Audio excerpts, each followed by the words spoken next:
बहुत ही प्यारे विद्यार्थियों ਅਤੇ ਸਤਿਕਾਰਯੋਗ ਅਧਿਆਪਕ ਸਾਹਿਬਾਨ ਸਾਰਿਆਂ ਨੂੰ ਸਤਿ ਸ੍ਰੀ ਅਕਾਲ।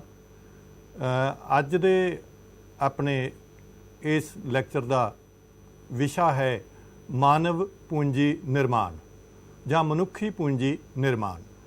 ਇਸ ਲੈਕਚਰ ਦੇ ਵਿੱਚ ਇਸ ਪਾਠ ਦੇ ਵਿੱਚ ਆਪਾਂ ਅੱਜ ਮਨੁੱਖੀ ਪੂੰਜੀ ਨਿਰਮਾਣ ਦੇ ਬਾਰੇ ਗੱਲਬਾਤ ਕਰਾਂਗੇ। ਇਹਦੇ ਵਿੱਚ ਕਿਹੜੇ-ਕਿਹੜੇ ਨੁਕਤੇ ਜਿਹੜੇ ਆਪਾਂ ਨੇ ਵਿਚਾਰਾਂਗੇ। ਪਹਿਲਾਂ ਆਪਾਂ ਗੱਲ ਕਰਾਂਗੇ ਕਿ ਮਨੁੱਖੀ ਪੂੰਜੀ ਅਤੇ ਮਨੁੱਖੀ ਪੂੰਜੀ ਦਾ ਨਿਰਮਾਣ ਕਿਵੇਂ ਕੀਤਾ ਜਾ ਸਕਦਾ। ਦੂਸਰਾ ਹੈ ਕਿ ਲੋਕਾਂ ਨੂੰ ਮਨੁੱਖੀ ਪੂੰਜੀ ਕਿਵੇਂ ਬਣਾਇਆ ਜਾ ਸਕਦਾ। ਅਤੇ ਫਿਰ ਗੱਲ ਕਰਾਂਗੇ ਆਪਾਂ ਕਿ ਮਨੁੱਖੀ ਪੂੰਜੀ ਦਾ ਆਰਥਿਕ ਵਿਕਾਸ ਵਿੱਚ ਕੀ ਯੋਗਦਾਨ ਆ, ਇਹਦੇ ਬਾਰੇ ਗੱਲਬਾਤ ਕਰਾਂਗੇ।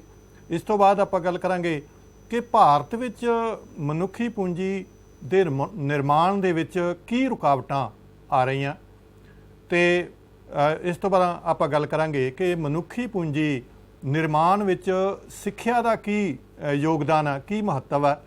ਅਤੇ ਲਾਸਟ ਵਿੱਚ ਭਾਰਤ ਦੇ ਵਿੱਚ ਜੋ ਸਿੱਖਿਆ ਖੇਤਰ ਦਾ ਵਿਕਾਸ ਆ ਮਨੁੱਖੀ ਪੂੰਜੀ ਨਿਰਮਾਣ ਦੇ ਵਿੱਚ ਕਰਨ ਦੇ ਲਈ ਜੋ ਵਿਕਾਸ ਹੋਇਆ ਉਹਦੇ ਬਾਰੇ ਆਪਾਂ ਗੱਲਬਾਤ ਕਰਾਂਗੇ। ਸੋ ਸ਼ੁਰੂਆਤ ਕਰਦੇ ਹਾਂ ਆਪਾਂ। ਪੂੰਜੀ ਜਿਹੜੀ ਆ ਆਰਥਿਕ ਪੱਖ ਤੋਂ ਪੂੰਜੀ ਤਿੰਨ ਤਰ੍ਹਾਂ ਦੀ ਆ। ਇੱਕ ਜਿਹੜੀ ਆ ਫਿਜ਼ੀਕਲ ਕੈਪੀਟਲ ਭੌਤਿਕ ਪੂੰਜੀ, ਦੂਸਰੀ ਹੈ ਜਿਹੜੀ ਮਨੁੱਖੀ ਪੂੰਜੀ ਅਤੇ ਤੀਸਰੀ ਇਹਦੀ ਕਿਸਮ ਹੈਗੀ ਆ ਉਹ ਹੈ ਫਾਈਨੈਂਸ਼ੀਅਲ ਕੈਪੀਟਲ ਜਾਂ ਵਿੱਤੀ ਪੂੰਜੀ। ਭੌਤਿਕ ਪੂੰਜੀ ਤਾਂ ਅਸੀਂ ਪਤਾ ਹੀ ਹੈ ਕਿ ਸਾਡੇ ਕੋਲ ਜੋ ਇਮਾਰਤਾਂ, ਮਸ਼ੀਨਾਂ, ਆਵਾਜਾਈ ਦੇ ਸਾਧਨ, ਕੰਪਿਊਟਰ, ਜੋ ਚੀਜ਼ਾਂ ਜਿਹੜੀਆਂ ਸਾਡੇ ਸਾਹਮਣੇ ਸਾਨੂੰ ਭੌਤਿਕ ਰੂਪ ਦੇ ਵਿੱਚ ਦਿਖਾਈ ਦਿੰਦੀਆਂ, ਇਹ ਸਾਰੀ ਭੌਤਿਕ ਪੂੰਜੀ ਆ। ਇਹਨਾਂ ਦੇ ਨਾਲ ਅਸੀਂ ਉਤਪਾਦਨ ਕਰਦੇ ਹਾਂ, ਦੇਸ਼ ਦਾ ਵਿਕਾਸ ਕਰਦੇ ਹਾਂ। ਅਤੇ ਐਂਡ ਵਿੱਚ ਜੋ ਹੈ ਅੰਤ ਦੇ ਵਿੱਚ ਜੋ ਲਿਖੀ ਹੋਈ ਆ ਉਹ ਹੈ ਕਿ ਵਿੱਤੀ ਪੂੰਜੀ, ਮਤਲਬ ਕਿ ਫਾਈਨੈਂਸ਼ੀਅਲ ਜੋ ਕੈਪੀਟਲ ਉਹ ਕੀ ਆ। ਇਹਦੇ ਵਿੱਚ ਇੱਕ ਤਾਂ ਜਿਹੜੀ ਮਨੀ ਧਨ ਆ ਜਾਂਦਾ ਅਤੇ ਦੂਸਰਾ ਬਿੱਲ। ਧਨ ਦਾ ਮਤਲਬ ਹੈ ਕਿ ਆਪਾਂ ਨੇ ਮੰਨ ਲਓ ਕੋਈ ਐਗਜ਼ਾਮਪਲ ਮੈਂ ਤੁਹਾਡੇ ਨਾਲ ਸ਼ੇਅਰ ਕਰਦਾ ਕਿ ਤੁਸੀਂ ਮੋਬਾਈਲ ਖਰੀਦਿਆ ਕੋਈ, ਤਾਂ ਉਹ 40,000 ਦਾ ਮੋਬਾਈਲ ਆ, ਤਾਂ ਤੁਸੀਂ 10,000 ਰੁਪਏ ਜਿਹੜੇ ਆ ਉਹ ਕੈਸ਼ ਦੇ ਦਿੱਤੇ ਆ, ਉਹ ਤੁਹਾਡਾ ਮਨੀ ਹੋ ਗਿਆ, ਧਨ ਹੋ ਗਿਆ। ਅਤੇ ਜਿਹੜੇ ਬਾਕੀ ਦੇ ਆ ਉਹ ਤੁਹਾਡੇ ਵਾਸਤੇ ਉਹ ਬਿੱਲ ਹੈਗੇ ਆ, ਤੁਸੀਂ ਉਹਨੂੰ ਕਿਸ਼ਤਾਂ ਦੇ ਵਿੱਚ ਦੇਣਾ, ਬਾਅਦ ਵਿੱਚ ਦੇਣਾ। ਤਾਂ ਇੱਦਾਂ ਇਹ ਜਿਹੜੀ ਸਾਡੀ ਵਿੱਤੀ ਪੂੰਜੀ ਹੋ ਗਈ। ਸਾਡੇ ਕੋਲ ਭਾਵੇਂ ਨਹੀਂ ਸੀ, ਅਸੀਂ ਫਿਰ ਵੀ ਉਸ ਨੂੰ ਵਰਤਿਆ, ਅਤੇ ਇਹ ਵਿੱਤੀ ਪੂੰਜੀ ਆ। ਅਤੇ ਜਿਹੜੀ ਮਨੁੱਖੀ ਪੂੰਜੀ ਆ, ਮਤਲਬ ਕਿ ਇਹ ਸਾਰਾ ਕੁਝ ਜੇ ਆਪਣੇ ਕੋਲ ਭੌਤਿਕ ਪੂੰਜੀ ਕਿੰਨੀ ਵੀ ਹੋਵੇ, ਜੇ ਮਨੁੱਖੀ ਪੂੰਜੀ ਨਹੀਂ ਹੈ ਤਾਂ ਫਿਰ ਅਸੀਂ ਇਸ ਨੂੰ ਸਹੀ ਤਰੀਕੇ ਨਾਲ ਇਹਦੀ ਵਰਤੋਂ ਨਹੀਂ ਕਰ ਸਕਦੇ। ਭੌਤਿਕ ਪੂੰਜੀ ਮਨੁੱਖਾਂ ਦਾ ਜੋ ਨਿਪੁੰਨਤਾ ਹੈ, ਜੋ ਕੌਸ਼ਲ ਹੈ, ਉਹਦਾ ਜੋੜ ਜੋ ਹੈ ਉਸ ਨੂੰ ਮਨੁੱਖੀ ਪੂੰਜੀ ਕਿਹਾ ਜਾਂਦਾ। ਕਿ ਵਿਅਕਤੀ ਜਾਂ ਵਿਅਕਤੀਆਂ ਦਾ, ਦੇਸ਼ ਦੇ ਵਿੱਚ ਜਿੰਨੇ ਵੀ ਵਿਅਕਤੀ ਆ ਜਾਂ ਸਾਰੇ ਸਮੂਹ ਵਿਅਕਤੀ, ਉਹਨਾਂ ਦਾ ਕਿਸੇ ਸਮੇਂ ਵਿਸ਼ੇਸ਼ ਵਿੱਚ ਪਾਏ ਜਾਣ ਵਾਲੇ ਕੌਸ਼ਲ ਅਤੇ ਨਿਪੁੰਨਤਾ ਦੇ ਭੰਡਾਰ ਤੋਂ ਆ। ਮਤਲਬ ਕਿ ਉਹ ਜਿੰਨੇ ਵੀ ਮਨੁੱਖ ਹੈ ਕਿਸੇ ਅਰਥ ਵਿਵਸਥਾ ਦੇ ਵਿੱਚ, ਤਾਂ ਜੇ ਆਪਾਂ ਕਿਸੇ ਸਮੇਂ 'ਤੇ ਗੱਲ ਕਰ ਲਈਏ, ਮੰਨ ਲਓ ਹੁਣ ਐਟ ਪ੍ਰੈਜੈਂਟ ਗੱਲ ਕਰ ਲਈਏ ਕਿ 2021, ਤਾਂ 2021 ਦੇ ਵਿੱਚ ਉਹਨਾਂ ਸਾਰੇ ਵਿਅਕਤੀਆਂ ਦਾ ਕੀ ਹੁਨਰ ਹੈ, ਕੀ ਕੌਸ਼ਲ ਹੈ, ਉਹ ਸਾਰਾ ਕੁਝ ਉਸ ਦਾ ਭੰਡਾਰ ਹੈ ਜੋ ਉਸ ਨੂੰ ਅਸੀਂ ਮਨੁੱਖੀ ਪੂੰਜੀ ਕਹਿੰਦੇ ਹਾਂ। ਸਾਡੇ ਕੋਲ ਡਾਕਟਰ ਕਿੰਨੇ ਆ, ਸਾਡੇ ਕੋਲ ਟੀਚਰ ਕਿੰਨੇ ਆ, ਇੰਜੀਨੀਅਰ ਕਿੰਨੇ ਆ, ਪਲੰਬਰ ਕਿੰਨੇ ਆ, ਇਹ ਸਾਰਿਆਂ ਦਾ ਜੋੜ ਜਿਹੜਾ ਹੈਗਾ ਇਹ ਮਨੁੱਖੀ ਪੂੰਜੀ ਆ। ਕਿਸੇ ਦੇਸ਼ ਦੇ ਵਾਸਤੇ ਇਹ ਪੂੰਜੀ ਹੀ ਹੁੰਦਾ। ਅਤੇ ਅਜਿਹੇ ਹੋਰ ਗੁਣ ਵੀ ਆ ਜਿਹੜੇ ਉਹ ਜੀਵਨ ਕਾਲ ਦੇ ਦੌਰਾਨ ਆਪਣੇ ਅਨੁਭਵ ਦੇ ਨਾਲ ਸਿੱਖਦੇ ਆ, ਉਹ ਵੀ ਉਹਨਾਂ ਦਾ ਉਹ ਮਨੁੱਖਾਂ ਦੀ ਉਹ ਮਨੁੱਖੀ ਪੂੰਜੀ ਹੀ ਬਣਦੀ ਆ ਕਿ ਐਕਸਪੀਰੀਅੰਸ ਦੇ ਨਾਲ ਅਸੀਂ ਬਹੁਤ ਕੁਝ ਸਿੱਖਦੇ ਜਾਂਦੇ ਹਾਂ। ਤਾਂ ਇਹ ਵੀ ਉਹਦਾ ਹਿੱਸਾ ਹੀ ਹੈ। ਇਹਨਾਂ ਦਾ ਪ੍ਰਯੋਗ ਜਿਹੜਾ ਹੈਗਾ ਉਹ ਬਾਜ਼ਾਰ ਦੀਆਂ ਸਥਿਤੀਆਂ ਦੇ ਅਨੁਸਾਰ ਵਸਤਾਂ ਜਾਂ ਸੇਵਾਵਾਂ ਜਾਂ ਵਿਚਾਰਾਂ ਦਾ ਉਤਪਾਦਨ ਕਰਨ ਦੇ ਲਈ ਕੀਤਾ ਜਾਂਦਾ। ਇਹ ਜੋ ਸਾਡੇ ਕੋਲ ਕੌਸ਼ਲ ਹੈ, ਜੋ ਸਾਡੇ ਕੋਲ ਨਿਪੁੰਨਤਾ ਹੈ, ਜੋ ਸਾਡੇ ਕੋਲ ਤਜਰਬਾ ਹੈ, ਉਸ ਦੀ ਅਸੀਂ ਵਰਤੋਂ ਕਰਕੇ ਅਸੀਂ ਵਸਤੂਆਂ ਦਾ ਉਤਪਾਦਨ ਕਰਦੇ ਹਾਂ, ਸੇਵਾਵਾਂ ਦਾ ਉਤਪਾਦਨ ਕਰਦੇ ਹਾਂ, ਜਾਂ ਵਿਚਾਰਾਂ ਦਾ ਉਤਪਾਦਨ ਕਰਦੇ ਹਾਂ, ਵਿਚਾਰ ਬਣਾਉਂਦੇ ਹਾਂ। ਸੋ ਇਸ ਤਰ੍ਹਾਂ ਦਾ ਜਿਹੜਾ ਇਹ ਮਨੁੱਖੀ ਪੂੰਜੀ ਦੇ ਇਹ ਕੰਮ ਹੈਗੇ ਆ। ਇਹ ਮਨੁੱਖੀ ਪੂੰਜੀ ਕਿਸੇ ਦੇਸ਼ ਦੇ ਆਰਥਿਕ ਅਤੇ ਰਾਜਨੀਤਿਕ ਵਿਕਾਸ ਵਿੱਚ ਬਹੁਤ ਮਹੱਤਵਪੂਰਨ ਰੋਲ ਅਦਾ ਕਰਦੀ ਹੈ। ਮਨੁੱਖੀ ਪੂੰਜੀ ਜਿੰਨਾ ਵੀ ਕੋਈ ਕਿਸੇ ਦੇਸ਼ ਦੇ ਵਿੱਚ ਮਨੁੱਖੀ ਪੂੰਜੀ ਜਿਹੜੀ ਆ ਉਹ ਵਧੇਰੇ ਹੋਵੇਗੀ, ਮਤਲਬ ਕਿ ਉਹਨਾਂ ਕੋਲੇ ਕੌਸ਼ਲ ਦਾ, ਨਿਪੁੰਨਤਾ ਦਾ ਭੰਡਾਰ ਜ਼ਿਆਦਾ ਹੋਵੇਗਾ, ਤਾਂ ਉੱਥੇ ਵਿਕਾਸ ਜਿਹੜਾ ਉਹ ਜ਼ਿਆਦਾ ਹੋਵੇਗਾ। ਮਨੁੱਖੀ ਪੂੰਜੀ ਦੇ ਵਿੱਚ ਕੀ ਆ ਜਾਂਦਾ ਕਿ ਜਿਹੜੇ ਇੰਜੀਨੀਅਰ, ਡਾਕਟਰ, ਅਧਿਆਪਕ, ਇਹ ਸਾਰੇ ਪ੍ਰਕਾਰ ਦੇ ਜਿਹੜੇ ਕਿਰਤੀ ਜਿਹੜੇ ਹੈਗੇ ਆ, ਅਸੀਂ ਕਿੰਨੇ ਵੀ ਜਿਹੜੇ ਆ ਆਪਣੇ ਆਲੇ ਦੁਆਲੇ ਦੇ ਵਿੱਚੋਂ ਇੱਕ ਲਿਸਟ ਬਣਾ ਸਕਦੇ ਹਾਂ ਅਸੀਂ ਕਿ ਇਹ ਸਾਰੀ ਜਿਹੜੀ ਸਾਡੀ ਮਨੁੱਖੀ ਪੂੰਜੀ ਆ, ਜਿਹੜੇ ਆਪਣੀ ਕੌਸ਼ਲਤਾ ਅਤੇ ਨਿਪੁੰਨਤਾ ਦੇ ਨਾਲ ਕੰਮ ਕਰਦੇ ਆ, ਇਹ ਉਹਨਾਂ ਦਾ ਕੌਸ਼ਲ ਅਤੇ ਉਹਨਾਂ ਦੀ ਨਿਪੁੰਨਤਾ ਦਾ ਜੋੜ ਹੀ ਮਨੁੱਖੀ ਪੂੰਜੀ ਆ। ਜੇ ਇੱਕ ਪਲੰਬਰ ਦੀ ਗੱਲ ਕਰਦੇ ਹਾਂ ਤਾਂ ਪਲੰਬਰ ਕੋਲ ਇੱਕ ਹੁਨਰ ਹੈ, ਇੱਕ ਤਜਰਬਾ ਹੈ, ਉਹਦੇ ਕੋਲੇ ਉਸ ਕੰਮ ਨੂੰ ਕਰਨ ਦਾ ਉਹ ਤਜਰਬਾ ਹੈ, ਉਹਦੇ ਕੋਲੇ ਹੁਨਰ ਹੈ, ਨੌਲੇਜ ਹੈ, ਗਿਆਨ ਹੈ, ਤਾਂ ਉਹਦੀ ਵਰਤੋਂ ਕਰਕੇ ਅਸੀਂ ਦੇਖਦੇ ਹਾਂ ਕਿ ਉਹ ਕਿਵੇਂ ਵਧੀਆ ਪਲੰਬਰ ਵਾਲਾ ਕੰਮ ਕਰ ਲੈਂਦਾ। ਕੋਈ ਡਰਾਈਵਰ ਹੈ, ਡਰਾਈਵਰ ਕੋਲੇ ਵੀ ਆਪਣਾ ਹੁਨਰ ਹੈ। ਤਾਂ ਇਹ ਸਾਰੇ ਜਿਹੜੇ ਹੁਨਰ ਹੈ ਉਹੀ ਜਿਹੜੇ ਆ ਸਾਡੇ ਵਾਸਤੇ ਮਨੁੱਖੀ ਪੂੰਜੀ ਹੈ। ਮਨੁੱਖੀ ਪੂੰਜੀ ਦਾ ਨਿਰਮਾਣ ਜਿਹੜਾ ਉਹ ਕਿਵੇਂ ਕੀਤਾ ਜਾਂਦਾ ਕਿ ਮਨੁੱਖੀ ਪੂੰਜੀ ਦੇ ਸਟਾਕ ਵਿੱਚ ਹੋਣ ਵਾਲੇ ਵਾਧੇ ਨੂੰ ਹੀ ਦੀ ਪ੍ਰਕਿਰਿਆ ਜਿਹੜੀ ਆ ਉਸ ਨੂੰ ਮਨੁੱਖੀ ਪੂੰਜੀ ਦਾ ਨਿਰਮਾਣ ਜਿਹੜਾ ਉਹ ਕਿਹਾ ਜਾਂਦਾ। ਤਾਂ ਕਿਵੇਂ ਕੀਤਾ ਜਾਂਦਾ? ਲੋਕਾਂ ਦੀ ਨਿਪੁੰਨਤਾ, ਕੌਸ਼ਲ, ਸਿੱਖਿਆ ਦਾ ਪੱਧਰ, ਸਿਹਤ ਮਾਪਦੰਡਾਂ ਅਤੇ ਮੁਹਾਰਤ ਵਿੱਚ ਸੁਧਾਰ ਕਰਨ ਦੇ ਨਾਲ ਹੀ ਮਨੁੱਖੀ ਪੂੰਜੀ ਦਾ ਜਿਹੜਾ ਉਹ ਨਿਰਮਾਣ ਉਹ ਹੋ ਸਕਦਾ।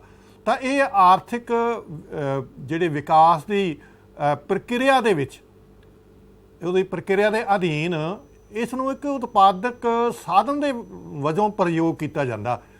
ਮਤਲਬ ਕਿ ਜੇ ਮਨੁੱਖੀ ਪੂੰਜੀ ਜਿੰਨੀ ਜ਼ਿਆਦਾ ਹੋਵੇਗੀ ਤਾਂ ਆਰਥਿਕ ਵਿਕਾਸ ਵੀ ਉਨਾ ਹੀ ਜ਼ਿਆਦਾ ਹੋਵੇਗਾ। ਜੇ ਦੇਸ਼ ਵਿੱਚ ਜ਼ਿਆਦਾ ਅਧਿਆਪਕ ਹੋਣਗੇ, ਪੜ੍ਹੇ ਲਿਖੇ ਅਧਿਆਪਕ, ਤਜਰਬੇਕਾਰ ਅਧਿਆਪਕ ਹੋਣਗੇ, ਤਾਂ ਸਿੱਖਿਆ ਦਾ ਪੱਧਰ ਉੱਚਾ ਹੋਵੇਗਾ। ਜੇ ਸਾਡੇ ਕੋਲੇ ਵਧੀਆ ਡਾਕਟਰ ਹੋਣਗੇ ਤਾਂ ਲੋਕਾਂ ਦੀ ਸਿਹਤ ਜਿਹੜੀ ਆ ਉਹ ਵਧੀਆ ਹੋਵੇਗੀ। ਤਾਂ ਇਸ ਤਰ੍ਹਾਂ ਤਾਂ ਜਿਹੜੇ ਮੁਲਕਾਂ ਨੇ ਬਹੁਤ ਥੋੜ੍ਹੇ ਸਮੇਂ ਦੇ ਵਿੱਚ ਵਿਕਾਸ ਕੀਤਾ, ਉਹਨਾਂ ਕੋਲੇ ਮਨੁੱਖੀ ਪੂੰਜੀ ਦਾ ਭੰਡਾਰ ਵਧੇਰੇ ਹੋਣ ਕਰਕੇ ਜਾਂ ਉਹਨਾਂ ਨੇ ਮਨੁੱਖੀ ਪੂੰਜੀ ਦੇ ਵਿਕਾਸ ਦੇ ਵੱਲ ਜ਼ਿਆਦਾ ਧਿਆਨ ਦਿੱਤਾ। ਅਸੀਂ ਦੂਸਰੀ ਸੰਸਾਰ ਜੰਗ ਦੇ ਸਮੇਂ ਦੇ ਵਿੱਚ ਅਸੀਂ ਜੇ ਜਰਮਨ ਨੂੰ ਦੇਖੀਏ ਤਾਂ ਉੱਥੇ ਬਿਲਕੁਲ ਜਿਹੜੀ ਉਹ ਤਬਾਹੀ ਹੋਈ। ਤਾਂ ਉਸ ਤੋਂ ਬਾਅਦ ਉਹਨਾਂ ਨੇ ਆਪਣੀ ਮਨੁੱਖੀ ਪੂੰਜੀ ਦਾ ਇੰਨਾ ਵਿਕਾਸ ਕੀਤਾ ਕਿ ਅੱਜ ਜਰਮਨ ਜਿਹੜਾ ਉਹ ਬਿਲਕੁਲ ਵਿਕਸਿਤ ਮੁਲਕ ਹੋ ਚੁੱਕਾ। ਇਸ ਤਰ੍ਹਾਂ ਹੀ ਜਾਪਾਨ ਦੇ ਬਾਰੇ ਵੀ ਅਸੀਂ ਜਾਣਦੇ ਹਾਂ ਕਿ ਕਿਵੇਂ ਉੱਥੇ ਜਿਹੜੇ ਆ ਉਹ ਹੀਰੋਸ਼ੀਮਾ, ਨਾਗਾਸਾਕੀ ਸ਼ਹਿਰ ਜਿਹੜੇ ਆ ਤਬਾਹ ਹੋ ਗਏ, ਪੂਰੀ ਅਰਥ ਵਿਵਸਥਾ ਤਬਾਹ ਹੋ ਗਈ। ਪਰ ਉਹਨਾਂ ਨੇ ਇੰਨਾ ਵਿਕਾਸ ਕੀਤਾ ਕਿ ਅੱਜ ਅਸੀਂ ਦੇਖਦੇ ਹਾਂ ਕਿ ਇਲੈਕਟ੍ਰੋਨਿਕਸ ਦੇ ਵਿੱਚ ਜਾਂ ਹੋਰ ਵਿਕਾਸ ਦੇ ਵਿੱਚ ਜਾਪਾਨ ਦਾ ਕਿੰਨਾ ਨਾਮ ਹੈ। ਤਾਂ ਇਹ ਉਹਨਾਂ ਨੇ ਆਪਣੀ ਮਨੁੱਖੀ ਪੂੰਜੀ ਦਾ ਵਿਕਾਸ ਕੀਤਾ, ਇਹਦੇ ਕਰਕੇ ਹੀ ਸੰਭਵ ਹੋ ਸਕਿਆ। ਤਾਂ ਲੋਕਾਂ ਨੂੰ ਮਨੁੱਖੀ ਪੂੰਜੀ ਦਾ ਸਾਧਨ ਬਣਾਉਣ ਦੇ ਲਈ ਕਿਹੜੀਆਂ ਗੱਲਾਂ ਜਿਹੜੀਆਂ ਉਹ ਜ਼ਰੂਰੀ ਆ? ਇੱਕ ਤਾਂ ਸਭ ਤੋਂ ਪਹਿਲਾਂ ਜਿਹੜਾ ਮੁੱਢਲਾ ਉਹ ਹੈ ਕਿ ਸਿੱਖਿਆ ਦਾ ਪ੍ਰਸਾਰ। ਤਾਂ ਸਿੱਖਿਆ ਦਾ ਪ੍ਰਸਾਰ ਜਿਹੜਾ ਉਹ ਹੋਣਾ ਚਾਹੀਦਾ। ਇਹਦੇ ਨਾਲ ਹੀ ਜਿਹੜੀ ਆ ਮਨੁੱਖੀ ਪੂੰਜੀ ਦਾ ਵਿਕਾਸ ਜਿਹੜਾ ਉਹ ਹੋਵੇਗਾ। ਇਹਦੇ ਨਾਲ ਕੀ ਆ ਕਿ ਵਿਅਕਤੀਆਂ ਦੇ ਗਿਆਨ ਵਿੱਚ ਵਾਧਾ ਹੁੰਦਾ, ਉਹਨਾਂ ਦੀ ਬੁੱਧੀ ਪ੍ਰਚੰਡ ਹੁੰਦੀ ਆ, ਮੁਹਾਰਤ ਆਉਂਦੀ ਆ, ਕੁਸ਼ਲਤਾ ਆਉਂਦੀ ਆ, ਇਹ ਸਾਰੀਆਂ ਚੀਜ਼ਾਂ ਦੇ ਵਿੱਚ ਵਾਧਾ ਹੁੰਦਾ।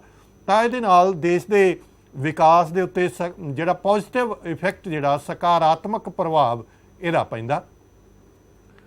ਅਤੇ ਦੂਸਰਾ ਜਿਹੜਾ ਸਭ ਤੋਂ ਮਤਲਬ ਕਿ ਸਿੱਖਿਆ ਦੇ ਨਾਲ ਹੀ ਇੱਕ ਬਹੁਤ ਇੰਪੋਰਟੈਂਟ ਅਗਲਾ ਫੈਕਟਰ ਕਿਹੜਾ ਹੈਗਾ, ਉਹ ਹੈਗਾ ਚੰਗੀ ਸਿਹਤ ਸਹੂਲਤਾਂ।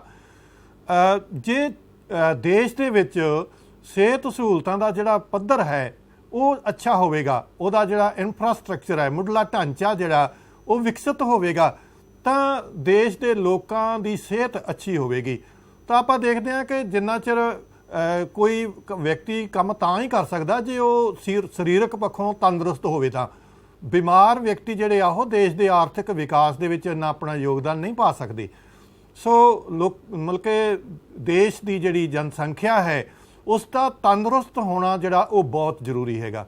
ਤਾਂ ਜੇ ਅਸੀਂ ਕਹਿੰਦੇ ਹਾਂ ਕਿ ਅਸੀਂ ਮਨੁੱਖਾਂ ਨੂੰ, ਉਹਨਾਂ ਲੋਕਾਂ ਨੂੰ ਅਸੀਂ ਮਨੁੱਖੀ ਪੂੰਜੀ ਦਾ ਸਾਧਨ ਬਣਾਉਣਾ, ਮਨੁੱਖੀ ਪੂੰਜੀ ਬਣਾਉਣਾ, ਤਾਂ ਫਿਰ ਸਾਨੂੰ ਉਹਨਾਂ ਦੀ ਸਿਹਤ ਸਹੂਲਤਾਂ ਦਾ ਖਿਆਲ ਰੱਖਣਾ ਪਵੇਗਾ, ਉਹਨਾਂ ਨੂੰ ਤੰਦਰੁਸਤੀ ਮੁਹੱਈਆ ਕਰਵਾਉਣੀ ਪਵੇਗੀ, ਉਹ ਤੰਦਰੁਸਤ ਹੋਣਗੇ ਤਾਂ ਹੀ ਉਹ ਆਪਣੇ ਜਿਹੜੇ ਆ ਕੰਮ ਆ ਉਹ ਕਰ ਸਕਦੇ ਆ। ਇਸ ਤੋਂ ਅਗਲਾ ਜਿਹੜਾ ਸਾਧਨ ਹੈਗਾ, ਕਿਹੜਾ ਤਰੀਕਾ ਹੈਗਾ ਜਿਹਦੇ ਨਾਲ ਅਸੀਂ ਮਨੁੱਖੀ ਪੂੰਜੀ ਦਾ ਵਿਕਾਸ ਕਰ ਸਕਦੇ ਹਾਂ, ਉਹ ਹੈਗੇ ਸਿਖਲਾਈ ਪ੍ਰੋਗਰਾਮ। ਇਹ ਸਿਖਲਾਈ ਪ੍ਰੋਗਰਾਮ ਜਿਹੜੇ ਆ ਇਹ ਲਗਾਤਾਰ ਚੱਲਦੇ ਰਹਿੰਦੇ ਆ। ਇਹਦੇ ਨਾਲ ਕਰਮਚਾਰੀਆਂ ਦੀ ਨਿਪੁੰਨਤਾ ਵਿੱਚ ਵਾਧਾ ਹੁੰਦਾ, ਉਹਨਾਂ ਦੀ ਮੁਹਾਰਤ ਦੇ ਵਿੱਚ ਵਾਧਾ ਹੁੰਦਾ। ਇਹ ਸਮੇਂ-ਸਮੇਂ ਦੇ ਉੱਤੇ ਹੀ ਚੱਲਦੇ ਰਹਿੰਦੇ ਆ। ਤੁਸੀਂ ਬੱਚੋ ਤੁਸੀਂ ਦੇਖਿਆ ਹੋਣਾ ਕਿ ਤੁਹਾਡੇ ਅਧਿਆਪਕ ਸਾਹਿਬਾਨ ਸਮੇਂ-ਸਮੇਂ ਦੇ ਉੱਤੇ ਵਿਭਾਗ ਵੱਲੋਂ ਜਿਹੜੀਆਂ ਟ੍ਰੇਨਿੰਗਸ ਕਰਵਾਈਆਂ ਜਾਂਦੀਆਂ ਉਹਨਾਂ ਦੇ ਵਿੱਚ ਉਹ ਹਿੱਸਾ ਲੈਂਦੇ ਆ। ਤੁਸੀਂ ਸੁਣਿਆ ਹੋਵੇਗਾ ਕਿ ਸਾਡੇ ਅਧਿਆਪਕ ਅੱਜ ਜਿਹੜੇ ਟ੍ਰੇਨਿੰਗ ਦੇ ਵਿੱਚ ਗਏ ਹੋਏ ਆ, ਵਰਕਸ਼ਾਪ ਦੇ ਵਿੱਚ ਗਏ ਹੋਏ ਆ, ਤਾਂ ਇੱਦਾਂ ਸੈਮੀਨਾਰ ਦੇ ਵਿੱਚ ਗਏ ਆ। ਤਾਂ ਇਸੇ ਤਰ੍ਹਾਂ ਹੀ ਜਿਹੜੀਆਂ ਹੋਰ ਸੰਸਥਾਵਾਂ ਹੈਗੀਆਂ, ਬੈਂਕਾਂ ਹੈਗੀਆਂ, ਉਹ ਵੀ ਆਪਣੇ ਮੁਲਾਜ਼ਮਾਂ ਦੇ ਲਈ ਜਾਂ ਹੋਰ ਕੋਈ IT ਕੰਪਨੀਆਂ ਦਾ ਉਹ ਆਪਣੇ ਮੁਲਾਜ਼ਮਾਂ ਨੂੰ ਸਮੇਂ-ਸਮੇਂ ਦੇ ਉੱਤੇ ਉਹਨਾਂ ਨੂੰ ਅਪਡੇਟ ਕਰਨ ਦੇ ਲਈ ਗਿਆਨ ਜਿਹੜਾ ਨਾ ਹਮੇਸ਼ਾ ਵਾਸਤੇ ਨਹੀਂ ਰਹਿੰਦਾ, ਇਹ ਬਦਲਦਾ ਰਹਿੰਦਾ, ਇਹ ਚੇਂਜਿੰਗ ਆ, ਇਹ ਸਥਿਰ ਨਹੀਂ ਹੁੰਦਾ, ਗਿਆਨ ਬਦਲਦਾ ਰਹਿੰਦਾ। ਤੇ ਜੇ ਬਦਲਿਆ ਹੋਇਆ ਗਿਆਨ ਅਸੀਂ ਆਪਣੇ ਕਰਮਚਾਰੀਆਂ ਨੂੰ ਦੇਵਾਂਗੇ ਤਾਂ ਇਹਦੇ ਨਾਲ ਉਹਨਾਂ ਦੀ ਜਿਹੜੀ ਕਾਰਜ ਕੁਸ਼ਲਤਾ, ਉਹਨਾਂ ਦੇ ਵਿੱਚ ਹੁਨਰ ਜਿਹੜਾ ਉਹਨਾਂ ਦਾ ਉਹਦੇ ਵਿੱਚ ਵਾਧਾ ਹੋਵੇਗਾ। ਬਹੁਤ ਸਾਰੇ ਜਿਹੜੀਆਂ ਉਹ ਟ੍ਰੇਨਿੰਗਸ ਆ ਉਹ ਕਰਵਾਈਆਂ ਜਾਂਦੀਆਂ, ਵੱਖ-ਵੱਖ ਵਿਭਾਗਾਂ ਵੱਲੋਂ ਟ੍ਰੇਨਿੰਗਸ ਕਰਵਾਈਆਂ ਜਾਂਦੀਆਂ। ਤਾਂ ਜਿੰਨੀਆਂ ਅਸੀਂ ਉਹਨਾਂ ਨੂੰ ਜਿੰਨੇ ਹੀ ਕਾਬਿਲ ਬਣਾਉਣਾ ਚਾਹੁੰਦੇ ਆ, ਕੁਸ਼ਲ ਬਣਾਉਣਾ ਚਾਹੁੰਦੇ ਆ, ਆਪਣਾ ਕੰਮ ਉਹ ਵਧੀਆ ਤਰੀਕੇ ਨਾਲ ਕਰ ਸਕਣ, ਤਾਂ ਫਿਰ ਸਾਨੂੰ ਸਿਖਲਾਈ ਪ੍ਰੋਗਰਾਮ ਜਿਹੜੇ ਆ ਉਹਨਾਂ ਦਾ ਆਯੋਜਨ ਜਿਹੜਾ ਉਹ ਕਰਨਾ ਪਵੇਗਾ। ਤਾਂ ਹੀ ਉਹਨਾਂ ਦੇ ਵਿੱਚ ਨਵਾਂ ਗਿਆਨ ਜਿਹੜਾ ਉਹ ਉਸ ਦਾ ਸੰਚਾਰ ਕੀਤਾ ਜਾ ਸਕਦਾ ਤੇ ਉਸ ਦੇ ਵਿੱਚ ਹੋਰ ਵਾਧਾ ਕਰ ਸਕਦੇ ਆ। ਨਹੀਂ ਤਾਂ ਜਿਹੜਾ ਇੱਕ ਅਧਿਆਪਕ ਆ ਪੂਰੀ ਆਪਣੀ ਐਜੂਕੇਸ਼ਨ ਜਿਹੜੀ ਆ ਲੈਣ ਤੋਂ ਬਾਅਦ ਹੀ ਵੱਖ-ਵੱਖ ਟੈਸਟ ਪਾਸ ਕਰਨ ਤੋਂ ਬਾਅਦ ਉਹ ਅਧਿਆਪਕ ਚੁਣਿਆ ਜਾਂਦਾ, ਤੇ ਜੇ ਉਹ ਆਪਣੇ ਆਪ ਨੂੰ ਉੱਥੇ ਹੀ ਸਟੈਗਨੇਟ ਕਰ ਲਵੇ, ਸਥਿਰ ਕਰ ਲਵੇ, ਆਪਣੇ ਗਿਆਨ ਦੇ ਵਿੱਚ ਲਗਾਤਾਰ ਵਾਧਾ ਨਾ ਕਰੇ, ਤਾਂ ਉਹ ਆਪਣੇ ਵਿਦਿਆਰਥੀਆਂ ਨੂੰ ਅੱਛੀ ਜਿਹੜੀ ਆ ਉਹ ਸਿੱਖਿਆ ਉਹ ਨਹੀਂ ਦੇ ਸਕਦਾ। ਸੋ ਇਸ ਲਈ ਸਿਖਲਾਈ ਪ੍ਰੋਗਰਾਮਾਂ ਦਾ ਹੋਣਾ ਜਿਹੜਾ ਉਹ ਬਹੁਤ ਜ਼ਰੂਰੀ ਹੈਗਾ। ਇਸ ਤੋਂ ਬਾਅਦ ਹੈਗਾ ਅਸੀਂ ਹੋਰ ਕਿਵੇਂ ਆਪਣੇ ਸਾਧਨ ਨੂੰ ਇਹਦੇ ਵਿੱਚ ਪੂੰਜੀ, ਮਨੁੱਖੀ ਪੂੰਜੀ ਦੇ ਵਿੱਚ ਵਾਧਾ ਕਰ ਸਕਦੇ ਹਾਂ। ਇਹ ਹੈ ਪ੍ਰਵਾਸ। ਮੰਨ ਲਓ ਜਿਹੜਾ ਉੱਤਰ ਪ੍ਰਦੇਸ਼ ਜਾਂ ਬਿਹਾਰ ਦੇ ਜਿਹੜੇ ਮਤਲਬ ਕਿ ਹੁਨਰਮੰਦ ਲੋਕ ਹੈਗੇ ਆ, ਜੇ ਉਹਨਾਂ ਨੂੰ ਉੱਥੇ ਰੁਜ਼ਗਾਰ ਨਹੀਂ ਮਿਲਦਾ ਤਾਂ ਫਿਰ ਉਹ ਆਪਣੇ ਹੁਨਰ ਦਾ ਵੱਧ ਤੋਂ ਵੱਧ ਫਾਇਦਾ ਲੈਣ ਦੇ ਲਈ ਉਹ ਪ੍ਰਵਾਸ ਕਰਦੇ ਆ। ਉਹ ਉੱਥੋਂ ਉਹਨਾਂ ਥਾਵਾਂ ਦੇ ਉੱਤੇ ਜਾਣ ਦਾ ਜਿਹੜਾ ਕੋਸ਼ਿਸ਼ ਕਰਦੇ ਆ, ਉਹਨਾਂ ਥਾਵਾਂ 'ਤੇ ਜਾਂਦੇ ਆ ਜਿੱਥੇ ਉਹਨਾਂ ਨੂੰ ਰੁਜ਼ਗਾਰ ਮਿਲੇਗਾ। ਇਹਦੇ ਨਾਲ ਕੀ ਆ, ਜਦੋਂ ਉਹਨਾਂ ਨੂੰ ਰੁਜ਼ਗਾਰ ਮਿਲੇਗਾ ਤੇ ਉਹਨਾਂ ਦੀ ਆਮਦਨ ਦੇ ਵਿੱਚ ਜਿਹੜਾ ਉਹ ਵਾਧਾ ਹੋਵੇਗਾ। ਤਾਂ ਇਹ ਇੱਕ ਕਿਰਤ ਸ਼ਕਤੀ ਦਾ ਉੱਚਤਮ ਪ੍ਰਯੋਗ ਆ ਪ੍ਰਵਾਸ ਜਿਹੜਾ। ਜਿਸ ਇੱਕ ਜਗ੍ਹਾ 'ਤੇ ਜੇ ਉਹਨਾਂ ਦੀ ਜਿਹੜੀ ਉਹਨਾਂ ਨੂੰ ਰੁਜ਼ਗਾਰ ਨਹੀਂ ਮਿਲਦਾ, ਉਹਨਾਂ ਨੂੰ ਕੰਮ ਨਹੀਂ ਮਿਲਦਾ, ਤਾਂ ਫਿਰ ਜਿਹੜੀ ਸਾਡੀ ਕਿਰਤ ਸ਼ਕਤੀ ਆ ਨਾ ਉਹ ਅਜਾਈ ਜਾ ਸਕਦੀ ਆ, ਵਿਅਰਥ ਜਾ ਸਕਦੀ ਆ। ਤਾਂ ਜੇ ਜਿੱਥੇ ਵੀ ਉਹਨਾਂ ਨੂੰ ਕੰਮ ਮਿਲ ਸਕਦਾ, ਜਿਹੜਾ ਵੀ ਉਹਨਾਂ ਨੇ ਹੁਨਰ ਪ੍ਰਾਪਤ ਕੀਤਾ ਹੋਇਆ, ਜੇ ਉਸ ਨੂੰ ਉੱਤਰ ਪ੍ਰਦੇਸ਼ ਨੂੰ ਛੱਡ ਕੇ ਦਿੱਲੀ ਦੇ ਵਿੱਚ ਜਾ ਕੇ ਜੇ ਉਹਨਾਂ ਨੂੰ ਵਧੀਆ ਰੁਜ਼ਗਾਰ ਮਿਲਦਾ, ਤਾਂ ਇਹ ਇੱਕ ਮਨੁੱਖੀ ਪੂੰਜੀ ਦਾ ਵਿਕਾਸ ਆ। ਸੋ ਇਸ ਤਰ੍ਹਾਂ ਵੀ ਅਸੀਂ ਮਨੁੱਖੀ ਪੂੰਜੀ ਦਾ ਵਿਕਾਸ ਜਿਹੜਾ ਉਹ ਕਰ ਸਕਦੇ ਹਾਂ। ਸਿਰਫ ਜੇ ਸਾਡੇ ਕੋਲੇ ਹੁਨਰ ਆ ਤੇ ਅਸੀਂ ਇੱਕ ਥਾਂ 'ਤੇ ਹੀ ਬੈਠੇ ਨਹੀਂ ਰਹਿਣਾ ਕਿ ਅਸੀਂ ਇੱਥੇ ਹੀ ਬੈਠੇ ਜੀ ਇੱਥੇ ਹੀ ਕੰਮ ਮਿਲੇਗਾ। ਕੰਮ ਨੇ ਚੱਲ ਕੇ ਸਾਡੇ ਕੋਲ ਨਹੀਂ ਆਉਣਾ, ਸਾਨੂੰ ਕੰਮ ਦੇ ਕੋਲ ਜਾਣਾ ਪਵੇਗਾ। ਸੋ ਇਹ ਪ੍ਰਵਾਸ ਦੇ ਨਾਲ ਵੀ ਮਨੁੱਖੀ ਪੂੰਜੀ ਦਾ ਜਿਹੜਾ ਉਹ ਵਿਕਾਸ ਜਿਹੜਾ ਉਹ ਹੁੰਦਾ। ਇਸ ਤੋਂ ਇਲਾਵਾ ਜਿਹੜੇ ਵਿਅਕਤੀਗਤ ਅਤੇ ਸਮਾਜਿਕ ਗੁਣ ਆ ਉਹਨਾਂ ਦਾ ਵੀ ਵਿਕਾਸ ਕਰਕੇ ਲੋਕਾਂ ਦੇ ਵਿੱਚ ਚੰਗੀਆਂ ਆਦਤਾਂ, ਉਹਨਾਂ ਦੀ ਪੋਜ਼ਿਟਿਵ ਸੋਚ ਜਿਹੜੀ ਆ, ਸਕਾਰਾਤਮਕ ਸੋਚ, ਅੱਛਾ ਸੋਚਣਾ, ਫਿਰ ਆਸ਼ਾਵਾਦੀ ਵਿਚਾਰਾਂ ਦੇ ਮਾਲਕ ਹੋਣਾ, ਇਹ ਗੱਲਾਂ ਦਾ ਸੰਚਾਰ ਕਰਕੇ ਵੀ ਜਿਹੜੀ ਕਿਰਤ ਦੀ ਗੁਣਵੱਤਾ ਹੈ ਉਹਦੇ ਵਿੱਚ ਵਾਧਾ ਕੀਤਾ ਜਾ ਸਕਦਾ। ਇਹਦੇ ਨਾਲ ਵੀ ਮਨੁੱਖੀ ਪੂੰਜੀ ਦਾ ਜਿਹੜਾ ਉਹ ਵਿਕਾਸ ਹੁੰਦਾ। ਇਸ ਤਰ੍ਹਾਂ ਹੀ ਜਿਹੜੇ ਅਗਲਾ ਪੁਆਇੰਟ ਹੈ ਸਾਡੇ ਕੋਲ ਰਚਨਾਤਮਕਤਾ ਅਤੇ ਅਨੁਭਵ, ਕ੍ਰੀਏਟਿਵਿਟੀ ਜਿਹੜੀ ਹੈਗੀ ਆ ਤੇ ਐਕਸਪੀਰੀਅੰਸ। ਮਤਲਬ ਕਿ ਕ੍ਰੀਏਟਿਵਿਟੀ ਸਾਡੇ ਕੋਲ ਹੋਵੇਗੀ, ਅਸੀਂ ਨਵੇਂ ਨਵੇਕਲੇ ਵਿਚਾਰ ਸਾਡੇ ਸਾਹਮਣੇ ਆਉਣਗੇ, ਉਹ ਗੁਣ ਪੈਦਾ ਹੋਣਗੇ ਸਾਡੇ ਵਿੱਚ। ਤਾਂ ਇਹਦੇ ਨਾਲ ਜੇ ਅਸੀਂ ਕੋਈ ਤਜਰਬਾ ਸਿੱਖਦੇ ਹਾਂ, ਅਨੁਭਵ ਕਰਦੇ ਹਾਂ, ਤਾਂ ਇਹਦੇ ਨਾਲ ਵੀ ਮਨੁੱਖੀ ਪੂੰਜੀ ਦਾ ਜਿਹੜਾ ਵਿਕਾਸ ਹੁੰਦਾ। ਇਹਦੇ ਨਾਲ ਵੀ ਨਵੀਆਂ ਗੱਲਾਂ ਜਿਹੜੀਆਂ ਅਸੀਂ ਜੇ ਕੋਈ ਪੁਰਾਣਾ ਸਿਸਟਮ ਹੈਗਾ ਜੇ ਉਹਦੇ ਅਨੁਸਾਰ ਹੀ ਅਸੀਂ ਚੱਲੀ ਜਾਵਾਂਗੇ, ਕੋਈ ਨਵਾਂ ਨਹੀਂ ਕਰਾਂਗੇ, ਤਾਂ ਉਹ ਮਨੁੱਖੀ ਪੂੰਜੀ ਦਾ ਵਿਕਾਸ ਨਹੀਂ ਹੋਵੇਗਾ। ਤਾਂ ਸਾਨੂੰ ਕ੍ਰੀਏਟਿਵਿਟੀ ਲੈ ਕੇ ਆਉਣੀ ਪਵੇਗੀ, ਸਾਨੂੰ ਆਪਣੇ ਤਜਰਬੇ ਦੇ ਵਿੱਚ ਵਾਧਾ ਕਰਨਾ ਪਵੇਗਾ, ਤਾਂ ਹੀ ਅਸੀਂ ਮਨੁੱਖੀ ਪੂੰਜੀ ਦਾ ਇੱਕ ਸਾਧਨਾਂ ਦਾ ਵਿਕਾਸ ਜਿਹੜਾ ਉਹ ਕਰ ਸਕਦੇ ਹਾਂ।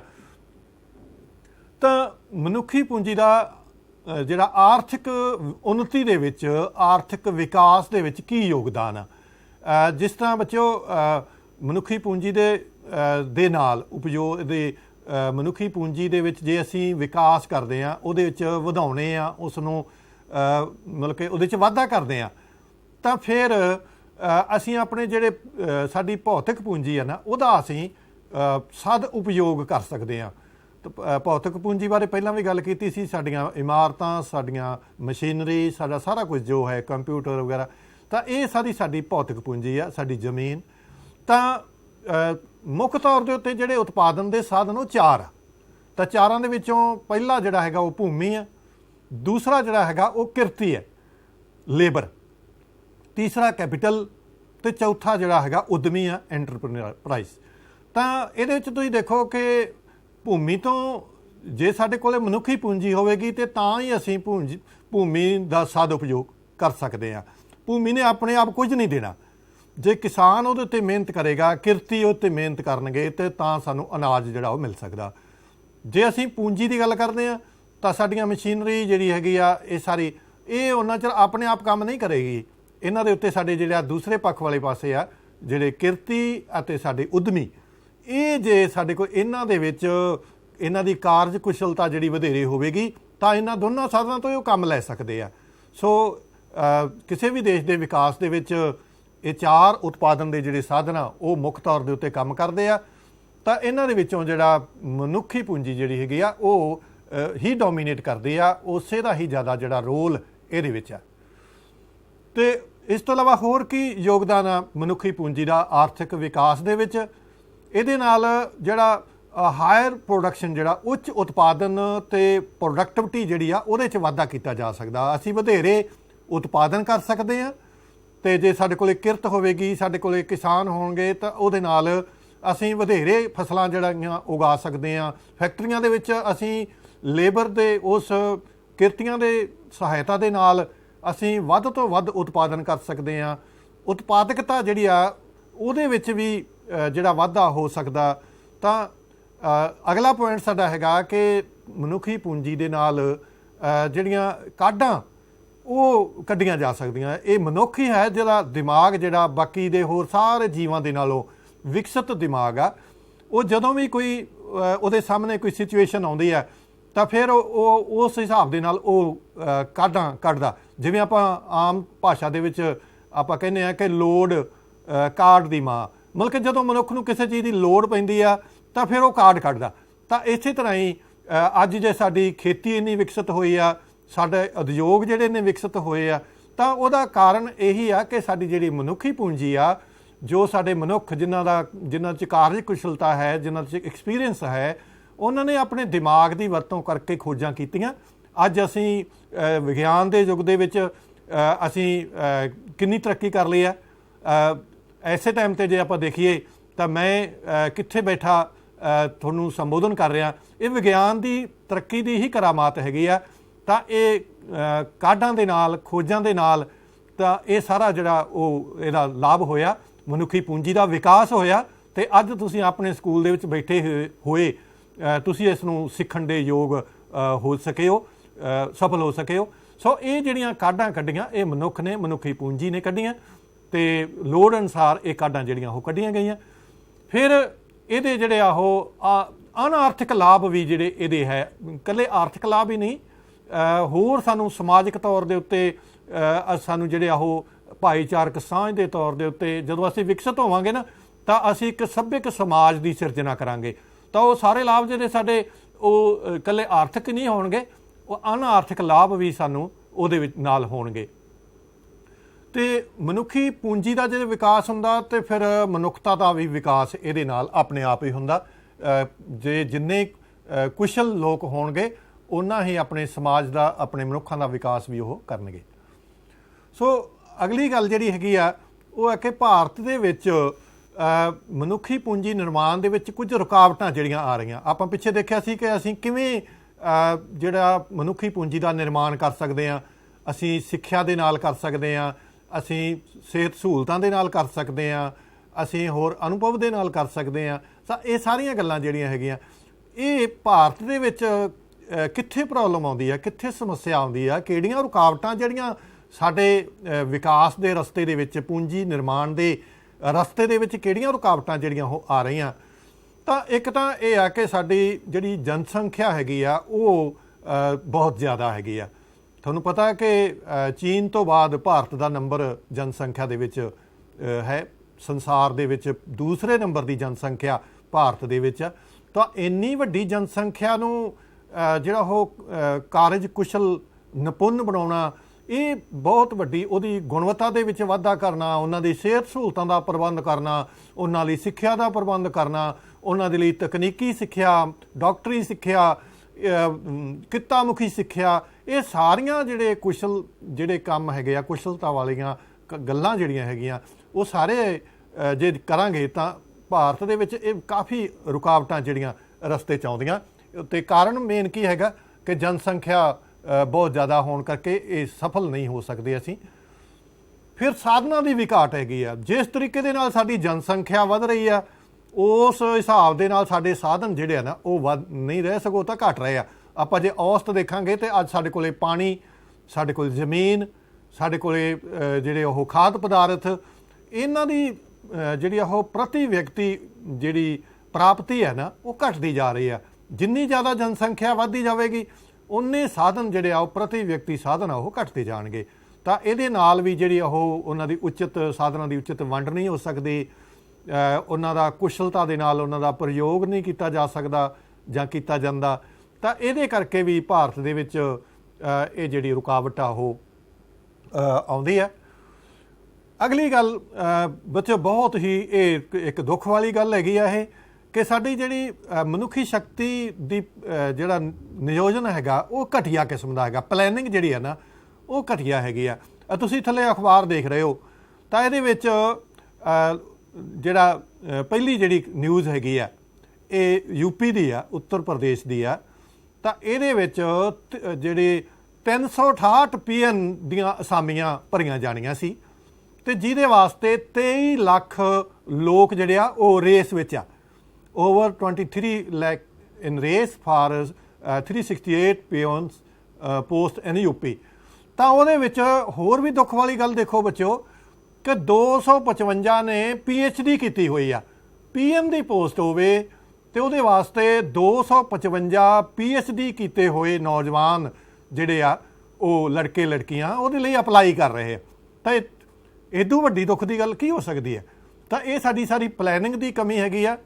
ਦੂਸਰੀ ਨਿਊਜ਼ ਦੇ ਵਿੱਚ ਵੀ ਦੇਖੋ, ਇਹ ਵੀ ਯੂਪੀ ਦੀ ਹੈਗੀ ਆ ਕਿ ਜਿਹੜੀਆਂ 28,000 ਇਹਦੇ ਵਿੱਚ ਮਤਲਬ ਕਿ ਪੋਸਟਾਂ ਕਿੰਨੀਆਂ ਹੈਗੀਆਂ, apply for 62 PN the job ਦੇ ਲਈ ਅਪਲਾਈ ਕਰਨ ਵਾਲੇ 93,000 ਲੋਕਾਂ ਦੇ ਵਿੱਚ ਜਿਹੜੇ 28,000 ਤਾਂ ਪੋਸਟ ਗ੍ਰੈਜੂਏਟ ਆ, PG ਤੁਸੀਂ ਇੱਥੇ ਦੇਖੋ 28,000 ਦੇ ਪੋਸਟ ਗ੍ਰੈਜੂਏਟਸ ਅਤੇ 3740 ਜਿਹੜੇ ਆ ਉਹਦੇ ਵਿੱਚ PhD ਹੋਲਡਰਸ। ਤਾਂ ਮਤਲਬ ਕਿ ਇਹ ਸਾਰੀ ਜਿਹੜੀ ਆ ਉਹ ਮਿਸ ਮੈਨੇਜਮੈਂਟ ਹੈ ਕਿ ਸਾਡੇ ਜਿਹੜੇ ਇਹ ਸਾਡਾ ਸਿਸਟਮ ਇਸ ਤਰ੍ਹਾਂ ਦਾ ਬਣਿਆ ਹੋਇਆ ਕਿ ਅਸੀਂ ਇਹ ਜਿਹੜੇ ਪੋਸਟ ਗ੍ਰੈਜੂਏਟ ਕਰਨ ਵਾਲੇ ਅਤੇ ਜਿਹੜੇ PhD ਹੋਲਡਰਸ ਸਾਡੇ ਨੌਜਵਾਨ ਆ ਉਹਨਾਂ ਨੂੰ ਅਸੀਂ ਉਹਨਾਂ ਦੀ ਢੁਕਵੀਂ ਜਿਹੜੀ ਆ ਉਹਨਾਂ ਦੇ ਵਾਸਤੇ ਅਸਾਮੀ ਅਸੀਂ ਨਹੀਂ ਕ੍ਰੀਏਟ ਕਰ ਸਕੇ। ਉਹ 62 PN ਦੀਆਂ ਅਸਾਮੀਆਂ ਦੇ ਲਈ ਉਹ ਅਪਲਾਈ ਕਰ ਰਹੇ ਆ। ਸੋ ਲਾਭਕਾਰੀ ਰੁਜ਼ਗਾਰ ਪ੍ਰਾਪਤੀ ਨਹੀਂ ਹੋ ਰਹੀ।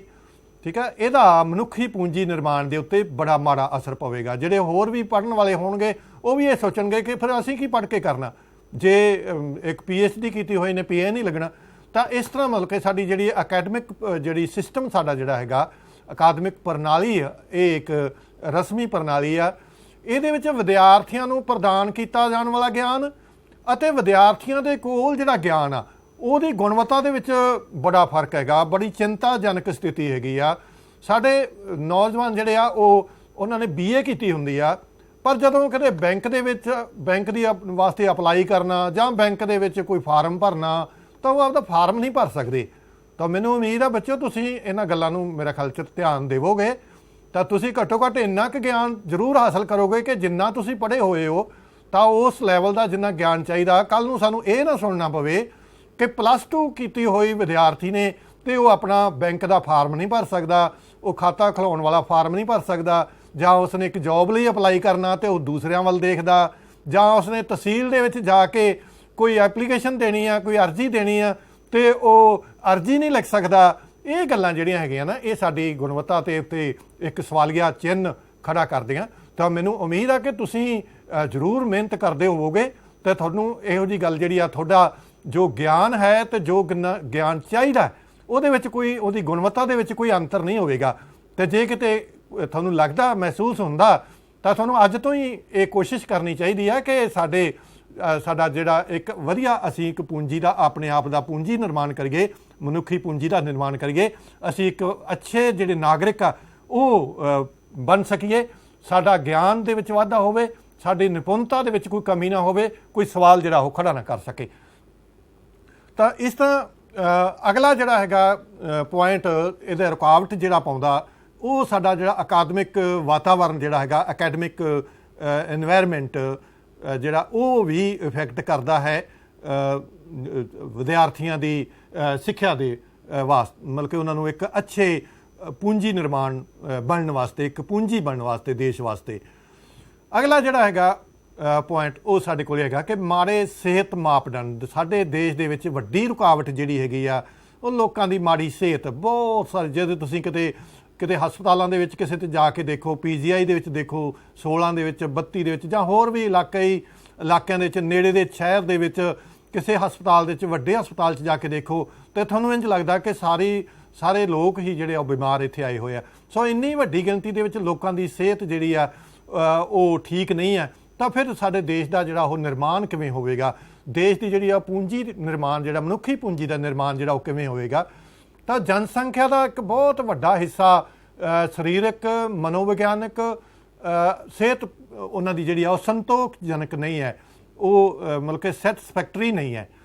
ਤਾਂ ਇਹਦਾ ਕਾਰਨ ਕੀ ਹੈਗਾ ਕਿ ਸਾਡਾ ਜਿਹੜਾ ਇੱਕ ਮੁੱਢਲਾ ਢਾਂਚਾ ਹੈਗਾ ਉਹ ਠੀਕ ਨਹੀਂ ਹੈਗਾ। ਜੋ ਮਤਲਬ ਕਿ ਜੋ ਡਿਸਪੈਂਸਰੀਜ਼ ਹੋਣੀਆਂ ਚਾਹੀਦੀਆਂ, ਜੋ ਹਸਪਤਾਲ ਹੋਣੇ ਚਾਹੀਦੇ ਆ, ਪਬਲਿਕ ਜਿਹੜੀ ਪਾਪੂਲੇਸ਼ਨ ਦੇ ਹਿਸਾਬ ਦੇ ਨਾਲ ਡਾਕਟਰਾਂ ਦੀ ਗਿਣਤੀ ਹੋਣੀ ਚਾਹੀਦੀ ਆ, ਨਰਸਾਂ ਦੀ ਗਿਣਤੀ ਹੋਣੀ ਚਾਹੀਦੀ ਆ। ਤਾਂ ਇਹ ਸਾਰਾ ਕੁਝ ਜਿਹੜਾ ਉਹ ਸਾਡੀ ਜਿਹੜਾ ਇਸ ਮਨੁੱਖੀ ਪੂੰਜੀ ਨਿਰਮਾਣ ਦੇ ਵਿੱਚ ਉਹ ਰੁਕਾਵਟ ਪਾਉਂਦਾ। ਬੱਚਿਆਂ ਨੂੰ ਪੌਸ਼ਟਿਕ ਭੋਜਨ ਨਹੀਂ ਮਿਲਦਾ, ਇਹ ਵੀ ਉਹਨਾਂ ਦੀ ਸਿਹਤ 'ਤੇ ਅਸਰ ਪਾਉਂਦਾ। ਤਾਂ ਮਨੁੱਖੀ ਪੂੰਜੀ ਦਾ ਜਿਹੜਾ ਨਿਰਮਾਣ ਕਰਨ ਦੇ ਵਿੱਚ ਸਿੱਖਿਆ ਦਾ ਕੀ ਮਹੱਤਵ ਹੈਗਾ। ਤਾਂ ਸਿੱਖਿਆ ਕੀ ਹੈਗੀ ਆ, ਇਹ ਇੱਕ ਅਧਿਆਪਨ ਅਤੇ ਟ੍ਰੇਨਿੰਗ, ਸਿੱਖਣ ਦੀ ਜਿਹੜੀ ਉਹ ਲਰਨਿੰਗ ਜਿਹੜੀ ਹੈਗੀ ਆ ਉਹਦੀ ਇੱਕ ਪ੍ਰਕਿਰਿਆ ਹੈਗੀ ਆ। ਸਿੱਖਿਆ ਕੀ ਹੈ, ਇਹ ਅਧਿਆਪਨ ਅਤੇ ਸਿੱਖਣ ਦੀ ਇੱਕ ਪ੍ਰਕਿਰਿਆ ਹੈਗੀ ਆ। ਤਾਂ ਜਿਹੜੇ ਸਕੂਲ, ਕਾਲਜ, ਇਹਨਾਂ ਦਾ ਵਿਕਾਸ ਕਰਕੇ ਜਿਹੜੀ ਆ ਉਹ ਬੱਚਿਆਂ ਦੇ ਵਿੱਚ ਕੌਸ਼ਲਤਾ ਜਿਹੜੀ ਆ, ਨਿਪੁੰਨਤਾ ਜਿਹੜੀ ਆ ਉਹ ਲਿਆਂਦੀ ਜਾ ਸਕਦੀ ਹੈ। ਇਹ ਜਿਹੜੀ ਸਿੱਖਿਆ ਸਾਨੂੰ ਕੀ ਬਣਾਉਂਦੀ ਆ, ਇੱਕ ਜ਼ਿੰਮੇਵਾਰ ਨਾਗਰਿਕ ਬਣਾਉਂਦੀ ਆ, ਵਿਗਿਆਨ ਅਤੇ ਖੋਜ ਦਾ ਵਿਕਾਸ ਕਰਦੀ ਹੈ ਅਤੇ ਲੋਕਾਂ ਦੇ ਮਾਨਸਿਕ ਪੱਧਰ ਦਾ ਵੀ ਵਿਕਾਸ ਕਰਦੀ ਆ ਸਿੱਖਿਆ। ਫਿਰ ਸਾਡੇ ਪ੍ਰਕਿਰਤਿਕ ਅਤੇ ਮਨੁੱਖੀ ਸਾਧਨ ਉਹਨਾਂ ਦਾ ਉਪਯੋਗ ਅਸੀਂ ਕਰ ਸਕਦੇ ਹਾਂ ਸਿੱਖਿਆ ਦੇ ਨਾਲ। ਤਰੱਕੀ ਅਤੇ ਵਿਕਾਸ ਦੇ ਵਿੱਚ ਲੋਕਾਂ ਦੀ ਜਿਹੜੀ ਭਾਗੀਦਾਰੀ ਆ ਉਹਦੇ ਵਿੱਚ ਵਾਧਾ ਹੁੰਦਾ। ਤਾਂ ਕਿੰਨਾ ਕੁ ਅਸੀਂ ਜੇ ਇੱਕ ਤੁਲਨਾ ਵੀ ਕਰਕੇ ਦੇਖੀਏ ਤਾਂ 1951 ਦੇ ਵਿੱਚ ਅਤੇ 1918-19 ਦੇ ਵਿੱਚ ਜਿਹੜੀ ਜੋ ਮਤਲਬ ਕਿ ਕਿੰਨਾ ਕੁ ਵਿਕਾਸ ਹੋਇਆ ਇਹਨਾਂ 68 ਸਾਲਾਂ ਦੇ ਵਿੱਚ। ਮੁੱਢਲੀ ਸਿੱਖਿਆ ਜਿਹੜੀ 1900 ਇਹ ਸੰਸਥਾਵਾਂ ਦੀ ਗਿਣਤੀ ਹੈ। 50-51 ਦੇ ਵਿੱਚ 2,23,000 ਸੀਗੇ, ਜਿਹੜੇ 12,37,000 18-19 ਦੇ ਵਿੱਚ ਹੋ ਗਏ, ਮਤਲਬ ਕਿ ਕਾਫੀ ਵਾਧਾ ਹੋਇਆ। ਸੀਨੀਅਰ ਸੈਕੰਡਰੀ ਅਤੇ ਸੀਨੀਅਰ ਸੈਕੰਡਰੀ ਸਕੂਲ 50-51 'ਚ 7,04,000 ਸੀਗੇ, ਜਿਹੜੇ 18-19 'ਚ ਵੱਧ ਕੇ 2,76,000 ਜਿਹੜੇ ਹੋ ਗਏ। ਕਾਲਜ ਜਿਹੜੇ 17-18 ਦੇ ਵਿੱਚ ਗਿਣਤੀ ਹੈ, ਇਹ ਪੁਰਾਣੀ ਗਿਣਤੀ ਨਹੀਂ ਹੈ, ਉਦੋਂ ਤਾਂ ਬਹੁਤ ਹੀ ਘੱਟ ਸੀਗੇ। ਤਾਂ 17-18 ਦੇ ਵਿੱਚ ਵੀ ਇਹਨਾਂ ਦੀ ਗਿਣਤੀ ਜਿਹੜੀ ਆ ਉਹ ਜਿਹੜੀ ਦਿੱਤੀ ਹੋਈ 578 ਸੀ, ਅਤੇ ਜਿਹੜੀ 18-19 'ਚ ਵੱਧ ਕੇ ਇਹ 39,931 ਹੋ ਗਈ ਆ। ਇਹ ਜਿਹੜੀ ਗਿਣਤੀ ਹੈਗੀ ਆ 17-18 ਦੀ ਹੈ। ਯੂਨੀਵਰਸਿਟੀਆਂ ਵੀ 27 ਸੀ ਅਤੇ ਇਹ ਵੱਧ ਕੇ ਜਿਹੜੀਆਂ 993 ਇਹ ਹੋ ਗਈਆਂ। ਇਸ ਤਰ੍ਹਾਂ ਵਿਦਿਆਰਥੀਆਂ ਦੀ ਗਿਣਤੀ ਦੇ ਵਿੱਚ ਵੀ ਵਾਧਾ ਹੋਇਆ, ਸੰਖਿਆ 'ਚ ਵਾਧਾ ਹੋਇਆ। ਮੁੱਢਲੇ ਜਿਹੜੇ ਪ੍ਰਾਇਮਰੀ ਸਕੂਲ ਆ, ਮਿਡਲ ਸਕੂਲ ਆ, ਉਹਨਾਂ 'ਚ 50-51 'ਚ 19,15,000 ਬੱਚੇ ਪੜ੍ਹਦੇ ਸੀ, ਜਿਹੜੇ 18-19 'ਚ ਵੱਧ ਕੇ 17 ਕਰੋੜ ਹੋ ਗਏ। ਇੱਦਾਂ ਹੀ ਸੈਕੰਡਰੀ ਅਤੇ ਸੀਨੀਅਰ ਸੈਕੰਡਰੀ ਸਕੂਲਾਂ ਦੇ ਵਿੱਚ 50-51 'ਚ 15 ਲੱਖ ਸੀ, ਜਿਹੜੇ ਵੱਧ ਕੇ 18-19 'ਚ 3 ਕਰੋੜ 20 ਲੱਖ 3 ਕਰੋੜ 2 ਲੱਖ ਹੋ ਗਏ।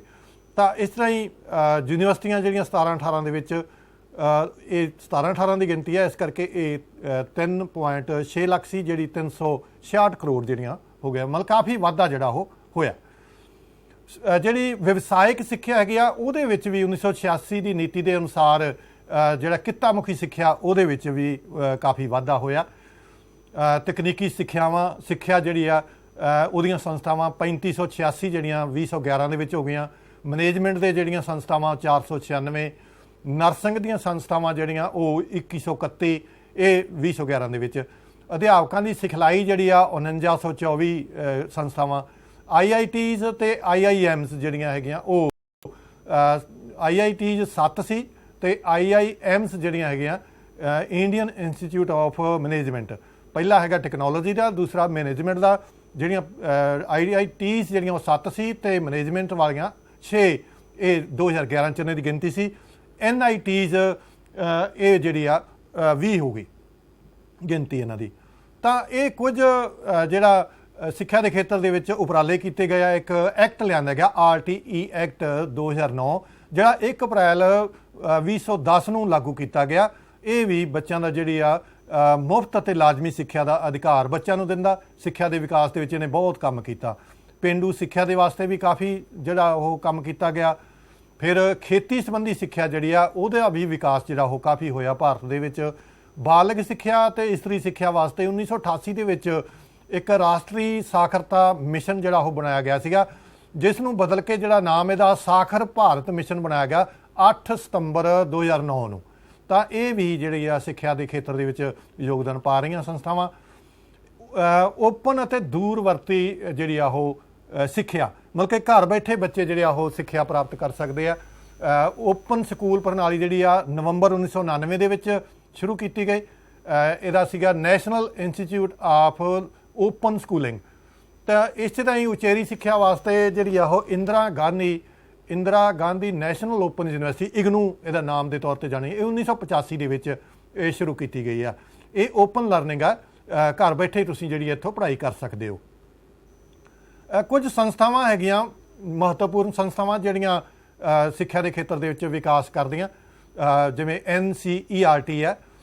ਰਾਸ਼ਟਰੀ ਪੱਧਰ ਦੇ ਉੱਤੇ ਜਿਹੜਾ ਆਪਣੀਆਂ ਪਾਠ ਪੁਸਤਕਾਂ ਤਿਆਰ ਕਰਨਾ ਇਹਦੀ ਮੁੱਖ ਜ਼ਿੰਮੇਵਾਰੀ ਆ। ਸਟੇਟਾਂ ਦੇ ਵਿੱਚ SCERT ਹੁੰਦੀ ਆ, ਤਾਂ ਇਹ ਨੈਸ਼ਨਲ ਲੈਵਲ ਦੇ ਉੱਤੇ ਇਹਦਾ ਨਾਮ ਜਿਹੜੀ ਸੰਸਥਾ ਹੈ ਹੋ ਗਏ NCERT।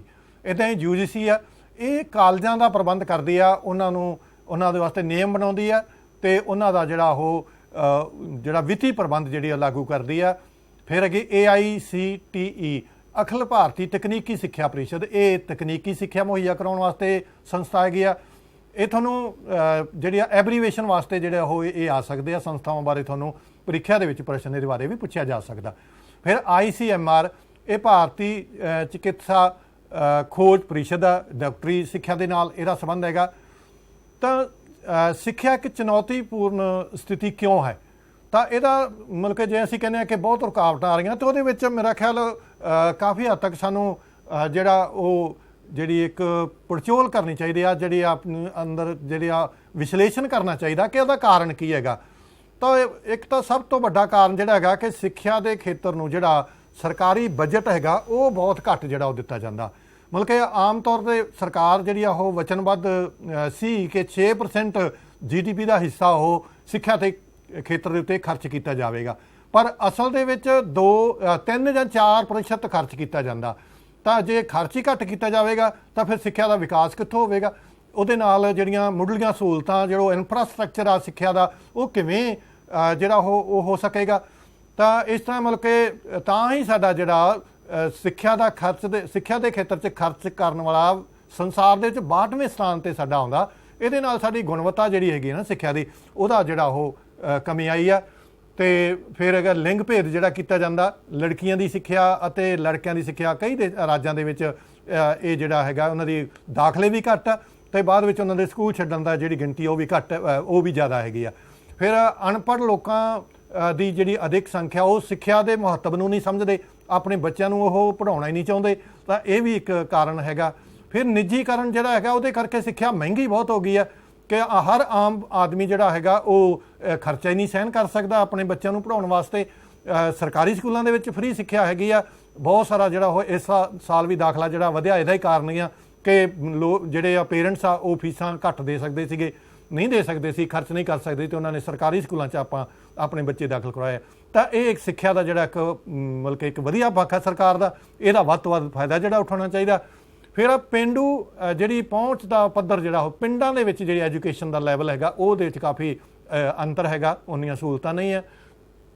ਤੇ ਸਿੱਖਿਆ ਇਹਨੂੰ ਇੱਕ ਕਾਰੋਬਾਰ ਨਹੀਂ ਬਣਾਉਣਾ ਚਾਹੀਦਾ, ਜਿਵੇਂ ਪ੍ਰਾਈਵੇਟ ਸਕੂਲਾਂ ਨੇ ਬਣਾਇਆ ਕਿ ਇੱਕ ਧੰਦਾ ਬਣਾਇਆ ਹੋਇਆ, ਦੁਕਾਨਾਂ ਖੋਲ੍ਹੀਆਂ ਹੋਈਆਂ, ਉਹ ਨਹੀਂ ਹੋਣਾ ਚਾਹੀਦਾ। ਇਹ ਇੱਕ ਮਤਲਬ ਕਿ ਇੱਕ ਸੇਵਾ ਹੋਣੀ ਚਾਹੀਦੀ ਹੈ ਸਰਕਾਰ ਵੱਲੋਂ ਜਿਹੜੀ ਆ ਉਹ ਕੀਤੀ ਜਾਣੀ ਚਾਹੀਦੀ ਹੈ। ਸੋ ਆਪਾਂ ਮਤਲਬ ਕਿ ਇਹਦੇ ਬਾਰੇ ਡਿਟੇਲ ਦੇ ਵਿੱਚ ਗੱਲ ਕਰ ਲਈ ਹੈ ਕਿ ਅਸੀਂ ਮਨੁੱਖੀ ਪੂੰਜੀ ਦਾ ਅਸੀਂ ਵਿਕਾਸ ਕਿਵੇਂ ਕਰ ਸਕਦੇ ਹਾਂ ਅਤੇ ਇਹਦੇ ਵਿੱਚ ਅਸੀਂ ਕਿਵੇਂ ਯੋਗਦਾਨ ਪਾ ਸਕਦੇ ਹਾਂ, ਕਿਉਂਕਿ ਮਨੁੱਖੀ ਪੂੰਜੀ ਹੀ ਦੇਸ਼ ਦਾ ਵਿਕਾਸ ਕਰ ਸਕਦੀ ਆ।